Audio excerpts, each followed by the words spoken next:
United States of America and to the republic for which it stands, one nation, under God, indivisible, with liberty and justice for all. Now James is actually going to lead us in the invocation, please. Thank you for bringing us all here together. Thank you for all the blessings you've given us. Help us to remember to not take things for granted, and help us to go out and do goodwill amongst our community and amongst our people. Amen. Thanks. Everybody have a seat.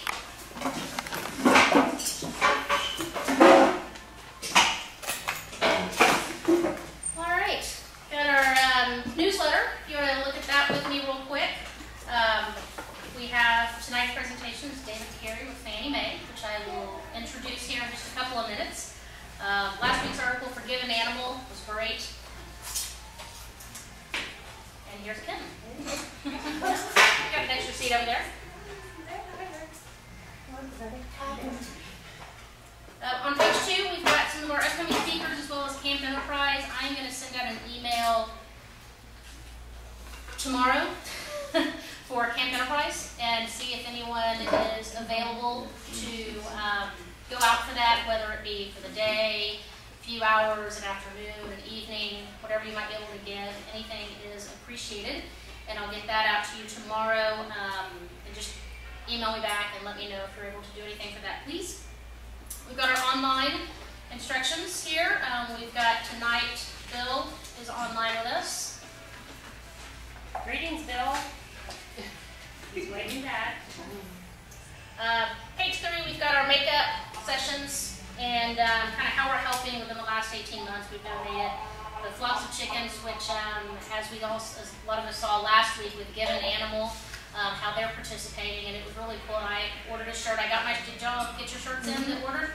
What did you get? What animal? Chicken. Chicken. Yeah. Cool. Yeah. It was cute. I'm gonna go online and look. Yeah, it's fun. It's fun. So I got my shirt in. Haven't worn it yet, but got to pick just the right place so that I get asked a lot of questions about it. So I can do my proper marketing. I also threw something in here from the Rotary International website, how social networking, we've kind of been on that reel for a while, but the Rotary website is really kind of pushing it as well, and they're showing how it's helped some of the other Rotary clubs. So it was interesting to read that and kind of see how they're doing a lot of the same things that we were doing. And before we get David to start talking, Lisa, could you introduce our guest tonight, please? We have return visitors, Kim Holland, past district governor. Welcome, as always. Glad to have you here. And Charlotte Burns is with us again from Madison, Wisconsin. Welcome back to you also. Thank you very much. All right. Well, I'm pleased to introduce David Carey. He's here with Fannie Mae.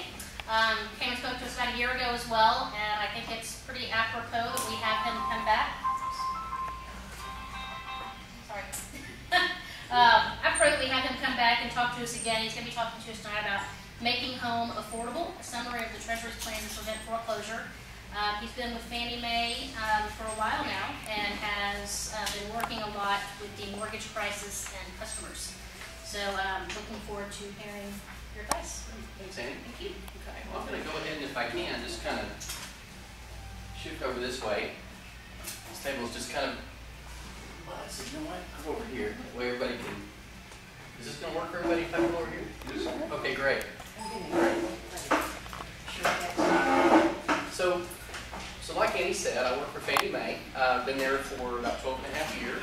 And the way I've been starting out these presentations recently, because a lot has changed in the last year or so, is to tell a little story about when I first went to work for Fannie Mae. When I started with Fannie Mae, I used to run into people on the street who would say, I don't know what Fannie Mae does, but I know you guys do good things, so thanks for all the good things that you do. And I thought, well, okay, I'll take that as a compliment. But you know, most people didn't really understand what it was that we did. And I'm not sure that they fully understand what we do now, but in the last year or so, we switched from being this place that everybody thought was helping people get into homes and doing good things around the initiative to get people into homes to we were the cause for the mortgage crisis and the collapse of the economy.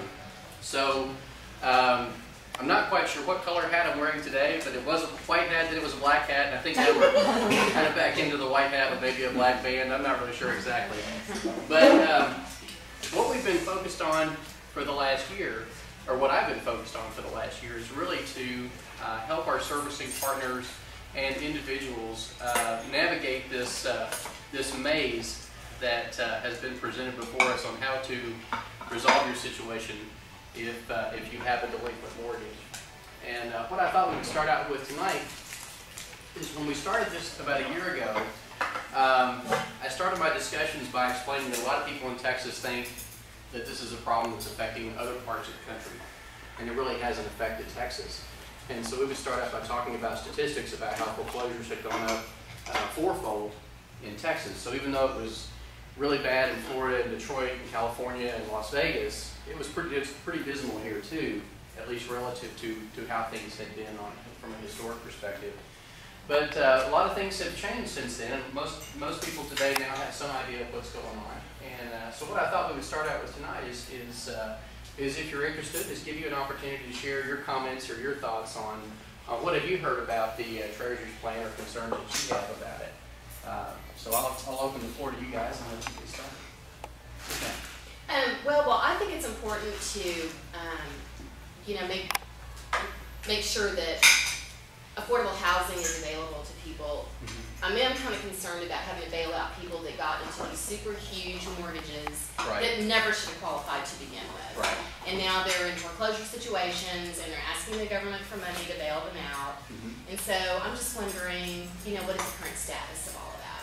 Right. Well, actually, that's a great place to start, because that is one of the things that a lot of people wonder about is of this $1 billion bailout, how much of that is being doled out to people to help them make their mortgage payment.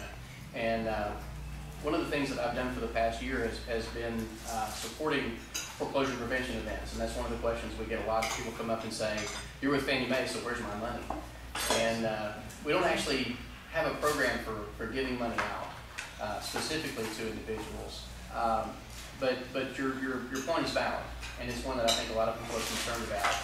Is what about people who overextended and maybe took on more house than they could afford, and now they're going to be bailed out?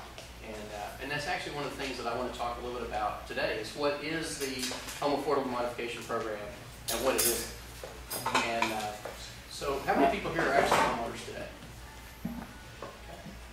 About 2/3 of you. That's actually pretty representative. That's about what it is nationwide. We're at about a 68% homeownership rate, and we're going to try to preserve that as much as possible. So what's going on right now is there are really two paths that make up the Making Home Affordable program from the U.S. Treasury.